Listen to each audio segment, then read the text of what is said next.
question des élevages en permaculture. Une question relativement encore peu traitée en France, laquelle on va essayer ce soir. Donc, la question c'est comment faire vivre les principes de la permaculture, représentés ici, les 3 principes éthiques, prendre soin de la terre, prendre soin de l'humain, partager équitablement les ressources, et puis les 12 principes fonctionnels dans le cadre d'élevage. Donc, première chose, avant de commencer à réfléchir sur de la technique, je pense que, comme tout bon permaculteur, on va commencer par l'observation, et l'observation, c'est d'abord observer l'humain. Qu'est-ce que ça veut dire un peu plus concrètement? C'est clarifier quelle est la vision du projet, les besoins, les motivations profondes auxquelles le projet va répondre. Et ça demande parfois un petit travail. Aussi, qui sont impliqués, les responsabilités, les rôles de chacun. Les personnes qui sont impliquées, ça aussi c'est des clarifications nécessaires. Le budget, le temps qui sera consacré à l'élevage. Éventuellement, quel phasage, parce qu'on peut définir des objectifs plus prioritaires que l'autre. Aussi, les questions de budget peuvent nous amener à faire des investissements progressifs et donc un phasage du projet. Et puis, clarifier parfois aussi le fait si le projet est vraiment commercial ou s'il n'a pas de visée de production commerciale. Donc, parfois, c'est une clarification qui peut être nécessaire. Et puis, voir aussi définir dans quelles conditions de voisinage on se place. Parce qu'on n'est pas tout seul et parfois, le voisinage peut être déterminant dans un projet. Donc, pour refaire tout ça, je vous amène plutôt à découvrir les outils de la permaculture humaine, donc ils sont nombreux. On a découvert lors d'une précédente conférence. Donc on va retrouver pêle-mêle le rêve du dragon, le mandala holistique, un outil assez complet du sujet. Le café des mondes, appelé aussi World Café, qui peut être utilisé pour faire de l'idéation. Puis bien sûr, il y a observer le lieu. Alors déjà comprendre quel type de sol on a à faire. Sa composition, est-ce que c'est plutôt argileux, limoneux, sableux, son pH, etc. Quelle vie est présente dans le sol. Les conditions climatiques appliquées sur le terrain. La topographie, et plus globalement l'observation du site. Et pour ça, je vous renvoie vers ce qui s'appelle l'échelle de permanence de Yeomans, qui est un outil méthodique pour faire de l'observation de lieux. Alors, les bordures et l'environnement. Et comme on le verra un peu plus tard, la question des bordures, la valorisation même des bordures, c'est un élément typique de la permaculture. Donc, la recherche, pour comprendre en fait, si on s'intéresse à un élevage en particulier, un animal en particulier, on va s'intéresser aux besoins, aux caractéristiques et aux fonctions de cet animal. Donc, ce qui est classique, et puis éventuellement la réglementation applicable. Ça peut être intéressant de savoir dans quel cadre légal on se passe. Alors, un exercice classique en permaculture, c'est de comprendre les besoins et fonctions produits d'une poule, par exemple. Ça, c'est assez classique dans les formations. Donc, par exemple, si on s'intéresse aux besoins, donc, ici on a des grains, de l'eau, de l'oxygène, un abri contre des prédateurs et des températures trop basses ou hautes, donc une protection, de la sociabilité, puisque c'est un animal grégaire, il ne peut pas rester tout seul, du grit et de la cendre et du sable. Le grit, c'est un peu particulier, c'est du fait que l'animal en fait, a besoin de pouvoir concasser les aliments dans son jabot avant de les envoyer vers son estomac. Et donc il a besoin de ces petites pierres, qui sont appelées grit, et de cendre ou le sable peut lui servir également à se frotter en fait, dedans pour enlever les parasites. C'est un élément intéressant.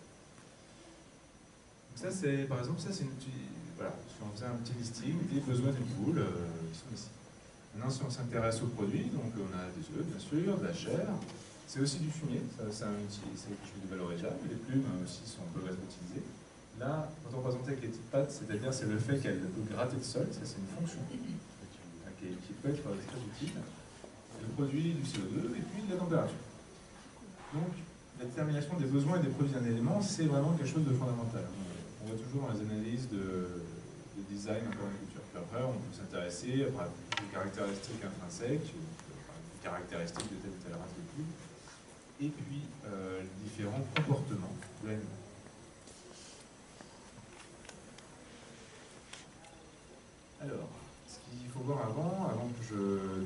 que sur l'élevage en tant que tel, c'est aussi que l'élevage n'est pas tout seul, il est intégré dans un design global. Donc là, je vous renvoie plutôt vers globalement la méthode de conception de l'agriculture qu'on étudie lors des CCP. On est aussi sur une démarche d'optimisation des ressources, d'emploi de techniques qui sont adaptées à la fois au contexte du terrain ainsi qu'à la race de l'animal. On s'intéresse tout systématiquement à la régénération des biotopes, ce qui signifie aussi la régénération du sol, on parlera Salvador un peu plus tard. On est globalement dans une démarche de minimisation de l'utilisation des énergies fossiles. Et puis, on va s'inspirer du biomimétisme, c'est-à-dire comprendre quel est l'environnement naturel, entre guillemets, de l'animal, pour essayer d'en prendre certains éléments au moins, qu'on va répliquer dans notre élevage pour reproduire en fait, les conditions du biotope naturel de l'animal. Donc ça, c'est plutôt pour vocation à la fois à maximiser sa productivité, mais aussi à assurer son bien-être. Aussi, ce qui va nous aider beaucoup à faire de la conception d'élevage, c'est déterminer le zonage, c'est-à-dire à quelle proximité on se place par rapport à la zone d'habitation que vous pouvez voir ici. Donc, typiquement, dans l'agriculture, on va avoir 5 zones, de la plus proche et la plus fréquentée jusqu'à la plus lointaine et la moins fréquentée. Sachant que la zone 5 est une zone qu'on laisse sans intervention. Donc c'est vrai que sur les élevages, on va pouvoir les placer dans des zones différentes. Là par exemple, le poulailler est représenté en zone 2 parce qu'on y va au moins 2 fois par jour. Par contre, d'autres types d'élevage, comme ici le bovin qui est représenté ici, vont être dans zone 3 ou zone 4 parce qu'on va y aller visiter que quelques fois par semaine ou quelques fois par mois. Alors, ce qui est intéressant aussi dans la démarche de conception de lieux, c'est de chercher des synergies.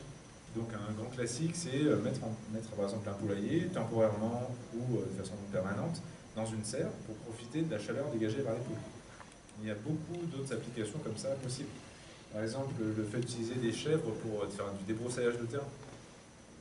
Utiliser des cochons pour labourer un terrain.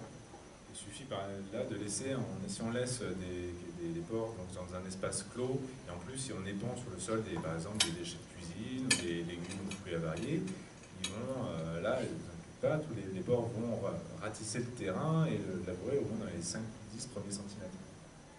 Et ça c'est une stratégie qui est utilisée par pas mal de permaculteurs. Utiliser des abeilles également pour assurer la pollinisation des herbes, des arbres fruitiers, des canards pour faire la chasse aux limaces et escargots. Ça, c'est des choses classiques, mais il y a beaucoup de synergies possibles entre les productions. Alors, il y a aussi un élément important, bien sûr, c'est l'éthique de la relation à l'homme-animal. Ici, on se place, si on est là pour, comme on l'a dit, prendre soin de la terre, prendre soin de l'humain, il va être soit qu'on va pas faire n'importe quoi sur le plan éthique. Donc, on est d'abord, je pense, dans une approche sensible. On considère l'animal comme un être sensible, doué d'une certaine intelligence, et une relation de réciprocité, c'est-à-dire le fait que nous, on apporte effectivement de la protection, la nourriture, etc., des éléments qui permettent à l'animal lui apporte un bien-être, et réciproquement, lui, il nous apporte ces différents produits qui nous intéressent. Donc on est logiquement dans une logique de recherche de minimisation de la souffrance animale. Et donc là, ce qui est une conséquence logique de ça, c'est qu'on n'est pas dans des amputations qui sont classiques dans l'agro-industrie. Ici, quand il y a des interventions physiques, on va chercher à ce qu'elles soient limitées. Donc par exemple, ce qui est typique, c'est pour l'ergot de coq, parce que c'est quelque chose qui peut être dangereux à la fois pour l'éleveur et pour les autres animaux. Alors, on peut se contenter d'éliminer la partie des quelques centimètres les plus pointus, qui ne possèdent pas de nerfs, par exemple. Donc il n'y a pas de souffrance causée à l'animal si on s'y prend. Et puis, si on est amené à faire de la reproduction sur l'élevage, eh bien, là aussi, ce qui va nous intéresser, c'est de permettre l'élevage des animaux par les gens. Alors, maintenant, vous présenter quelques pistes que je trouvais intéressantes sur le plan technique. Sachant que, évidemment, j'insiste là-dessus, la permaculture n'est pas un répertoire de techniques agricoles. C'est à la fois un paradigme et une méthodologie de conception et d'aménagement d'écosystèmes. Et donc, c'est une fois qu'on a fait toutes les phases d'observation, de compréhension du terrain, qu'on va s'intéresser à des techniques, qu'on va piocher dans l'agroécologie. Donc une grande piste, c'est la question de l'autonomie alimentaire, c'est-à-dire la production des denrées, totales ou partielles, hein, des denrées nécessaires aux animaux sur le lieu, à la fois pour assurer sa propre autonomie, aussi minimiser les transports et puis la dépendance économique à l'extérieur. Il y a de nombreux effectivement, avantages de cela, hein, maîtrise accrue des coûts, connaissance fine des aliments qui sont utilisés, productivité, donc lié aux synergies sur le site, hein, si vous parlez tout à l'heure, par exemple le débroussaillage de buissons par les chèvres. La diversité des productions aussi, synonyme de sécurité économique. Hein. Si par exemple je produis je sais pas, du seigle pour nourrir les animaux, ça peut être éventuellement, je peux éventuellement le commercialiser, cette production aussi. Et puis ça fait partie globalement de la recherche de résilience technique et économique en charge dans le système. Et quelque chose d'assez intéressant qui est assez peu utilisé, c'est l'utilisation des plantes sauvages. Par exemple, le broyat d'ortie, ça va être très riche en protéines végétales et autres éléments, et c'est quelque chose qui peut être très intéressant dans la conception. Et là, beaucoup, on fait appel à des ressources qui ne sont pas valorisées et gratuites. Alors, un autre élément, l'usage des haies comme source de nourriture. Et donc là, on est typiquement sur la valorisation des bordures, qui est un des principes fonctionnels de la permaculture. Ça, je vous renvoie notamment à ce bouquin-là qui vient de sortir, c'est Les arbres sur les arbres fourragers, aux éditions de Perron, qui s'intéresse à la façon dont des arbres placés en bordure de parcelles peuvent servir à l'alimentation des animaux, en particulier du bétail. Ça, ce qui est une pratique agroécologique traditionnelle, hein, mais qui commence à être régénérée aujourd'hui. Donc, l'usage des haies comme barrière permanente, c'est-à-dire comment utiliser le végétal pour délimiter l'espace utilisé par les animaux. Donc ça peut effectivement passer par le bocage, hein, comme pour le bocage traditionnel normand. Ça peut aussi passer par d'autres idées comme des blessages d'osier, donc faire des haies vivantes, en utilisant certains végétaux. Donc, aussi un grand classique en permaculture, c'est la conception en ligne clé ou key line design. Et ça va être particulièrement intéressant pour optimiser l'utilisation des eaux sur le terrain en utilisant les lignes de contour. Et globalement, donc on va profiter de la topographie existante du site en créant des baissières et des mares, et ce qui va permettre de retenir l'eau, de la permettre de s'infiltrer dans le sol, recharger les nappes phréatiques, et puis également créer des mares, qui vont typiquement servir de point d'approvisionnement pour les animaux. Vous pouvez nous expliquer juste une seconde comment ça retient l'eau, vite fait les lignes comme ça On va chercher à créer des baissières, c'est-à-dire des petits fossés qui vont suivre les lignes de contour. Ah d'accord. Et dès temps que l'eau va plus ruisseler comme ça le long de la pente, en causant, outre le fait que l'eau du coup part hors du terrain, elle cause aussi de l'érosion. Ça, c'est quelque chose qu'on peut éviter en utilisant ce système de conception. L'élément clé, effectivement, c'est la création de ce qu'il y a de baissières, hein, swale en anglais, le long des lignes de contour. Et puis, éventuellement, on peut faire des baissières qui vont permettre de faire des connexions entre ces différentes lignes de contour, puis créer des mares ou des stocks d'eau à des endroits vraiment stratégiques dans le lieu. Globalement, c'est un peu l'idée. Alors, aussi, ce qui peut être intéressant, c'est les différents usages de l'agroforesterie. Un classique qui fait partie typiquement dans les paysages, dans la campagne française traditionnelle, c'est le pré-berger. Donc, on a une combinaison de l'arboriculture et de l'élevage. Donc, avec des arbres de haute tige, ici, hop, et sous lequel laisse les animaux. Évidemment, il y a un choix à faire sur le mode de conduite des arbres, hein, donc on n'est pas de branche à la partie inférieure, et puis sur le type d'animal. Par exemple, un cheval peut monter jusqu'à 3 mètres de haut, donc c'est pas un animal qu'on va mettre dans un pré-berger, sinon ça va être très contraignant. Mais par contre, des animaux comme les moutons sont tout à fait adaptés. Ouais. Alors, il y a un autre élément qui peut être très intéressant, c'est la rotation intensive des pâturages. Alors là-dessus, c'est particulièrement développé aux États-Unis. Ça repose sur 3 points clés. C'est le fait de concentrer les animaux sur un enclos pendant une courte période, quelques jours en général. Faire en sorte qu'il y ait une forte densité des animaux dans l'enclos, et puis laisser le temps aux plantes de repousser.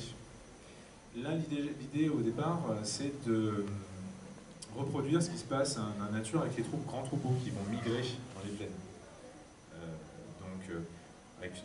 Qu'est-ce qu'on a dans ces grands troupeaux? On a une très forte densité d'animaux qui se déplacent ensemble, de parcelle en parcelle. Donc on reproduit ça de façon artificielle ici, en divisant un terrain en beaucoup de petits enclos, soit avec des barrières fixes ou des barrières mobiles.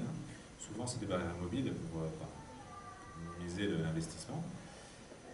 Et comme ça, on permet à ce que au biotope donc de se régénérer, puisque les plantes ont le temps de pousser entre chaque passage.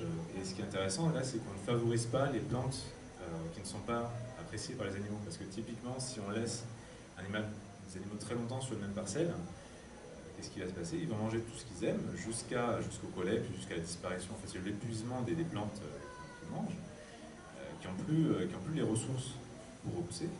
Et par contre, les plantes qui n'aiment vraiment pas, elles continuent de proliférer évidemment. Donc là, on évite complètement les dangers, je pense, du surpâturage avec un système de rotation intensive bien conçu.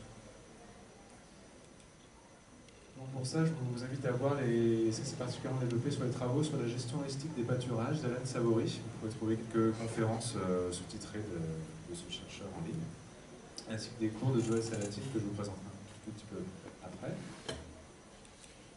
Alors, ce qui peut être intéressant, donc, toujours sur cette idée de rotation, c'est de faire une rotation aussi de plusieurs espèces qui peuvent être complémentaires. Par exemple, si on fait passer, on peut être d'abord des bovins, elles vont particulièrement se concentrer évidemment sur l'herbe. Et donc vont goûter les herbes les plus fraîches, les plus tendres. Une fois qu'elles sont passées, on peut faire peut-être un peu des poules. Elles ne vont pas du tout s'intéresser aux herbes, elles vont s'intéresser avant tout aux graines et aux insectes. Et particulièrement aussi aux insectes qui vont être attirés par les gousses laissées par les vaches. Ce qui va être intéressant aussi, c'est que les poules elles-mêmes vont laisser du fumier, mais aussi en grattant, parce que c'est vraiment de leurs caractéristiques, de leur comportement, vont contribuer à étendre partout les gousses laissées par les vaches. Donc ça contribue effectivement à l'homogénéisation de la fertilité des sols.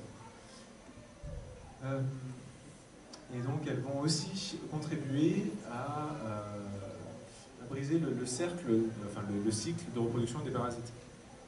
Typiquement, par exemple, en mangeant tout ce qui va se trouver dans la bouse des vaches.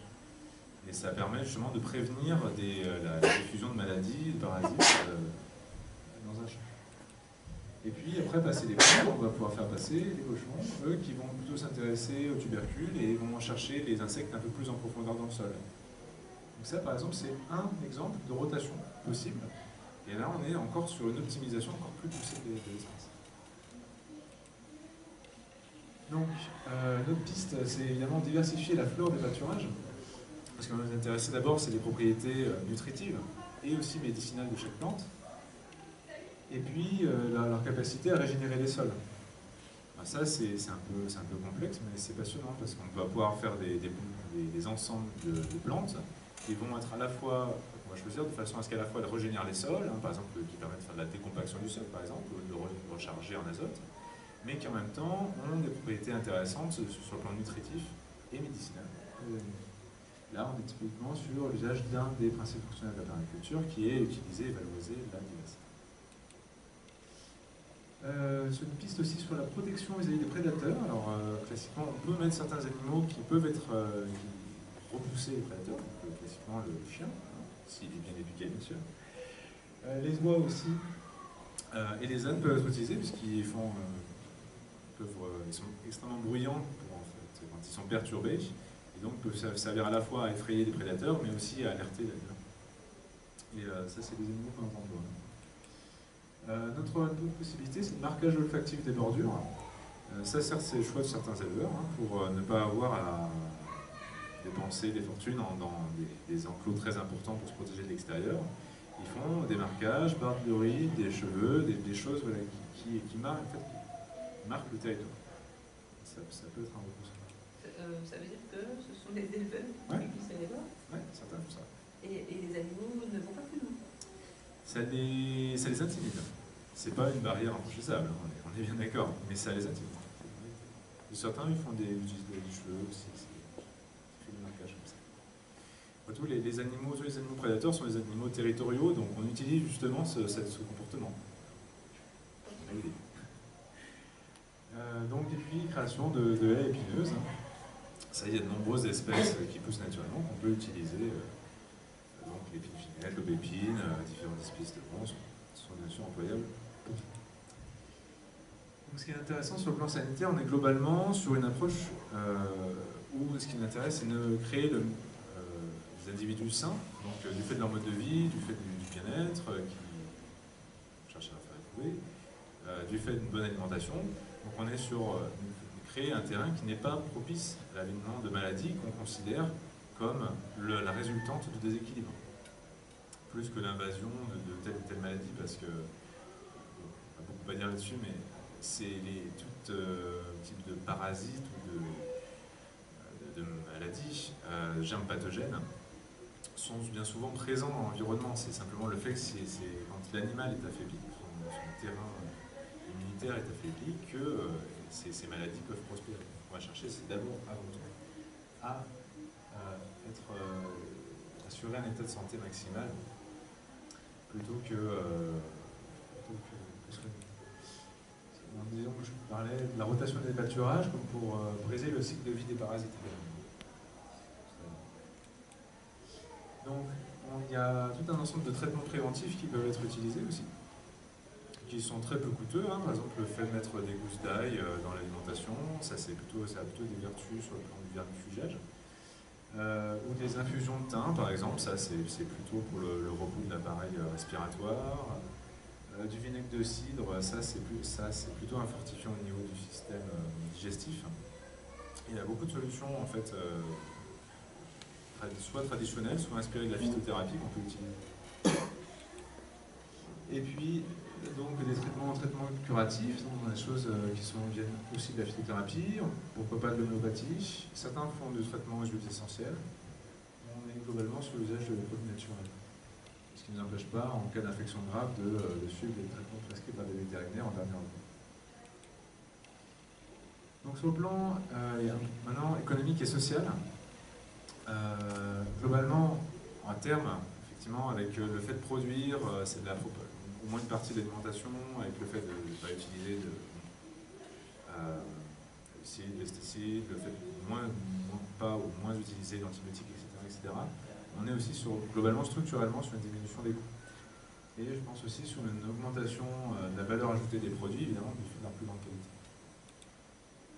On est aussi sur une optique d'utiliser les déchets d'autres fermiers, en particulier, ça peut être intéressant, par exemple sur de la valorisation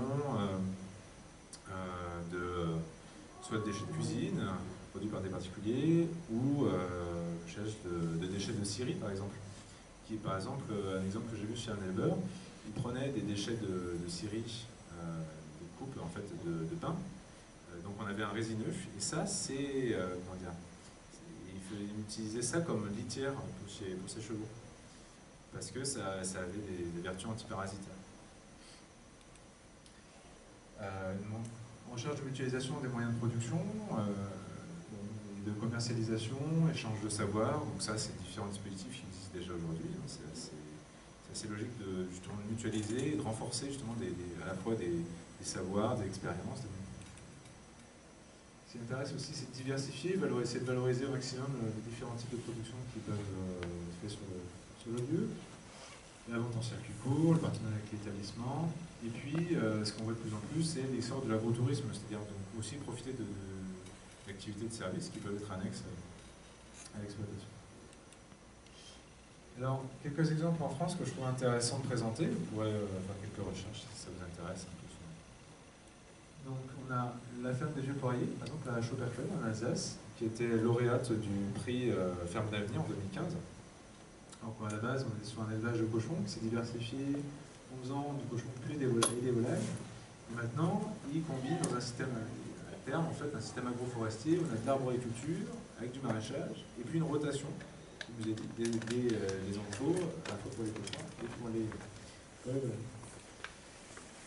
Plus près de chez nous, la ferme d'Émilie, dans l'île Dieu, en Vendée, Donc initialement c'était un projet pour faire élever des moutons, mais au fur et à mesure elle a mis en place plus d'autres cultures, mais en synergie toujours avec l'élevage des moutons, avec les fruits rouges et les plantes aromatiques. On a aussi la ferme d'Andy et Jessie Darlington, sur la commune de Sougraigne, dans l'Aude, où on est aussi sur un système agroforestier. Eux, ils ont été plus spécialisés dans l'élevage des moutons. Et là aussi, on est sur quelque chose d'assez plus important, parce que ça va être sur plusieurs hectares, où on a comme ça une complémentarité entre différentes productions. Puis ça, vous pourrez trouver facilement des informations, en faisant quelques recherches sur Internet concernant ces sites. Après, il y a, je pense, deux références incontournables dans le domaine. C'est tout d'abord le Krameterhof, c'est-à-dire la ferme de Seppholzer en Autriche, où il a développé, lui, des systèmes d'élevage très adaptés à une situation, une topographie assez extrême, avec un dénivelé de 1100 à 1500 mètres d'altitude, avec des animaux qui vivent en semi-liberté sur des terrasses. Et puis, une autre grande référence, c'est la Polyface Farm, tenue par Joel Salatin, en Virginie, aux USA. Et lui, donc, il est vraiment sur une très très grande ferme dans laquelle il développe à la fois de la rotation sur plusieurs espèces, avec une rotation intensive des élevages, une très grande diversité de production. Il a produit de nombreux livres et cours qu'on peut trouver sur DVD. Alors, l'intégralité aujourd'hui de ce contenu est en anglais, pas encore de traduction. Mais c'est vraiment une si vous cherchez à vous y intéresser. Donc, aujourd'hui, j'ai trouvé 2 livres disponibles en français sur le sujet qui ont certains chapitres qui sont intéressants. Vous pouvez les consulter après si ça vous intéresse. C'est tout d'abord Agriculture de régénération de Marc Sheffard. Donc, il présente un peu globalement ce que c'est la rotation intensive des élevages, puis la rotation des espèces. Lui, il le développe dans son site de 42 hectares aux États-Unis. Et puis, le livre de Seppholzer, que j'évoquais, qui est présent ici, et qui développe sur plusieurs chapitres la façon dont il a mené ses différents élevages.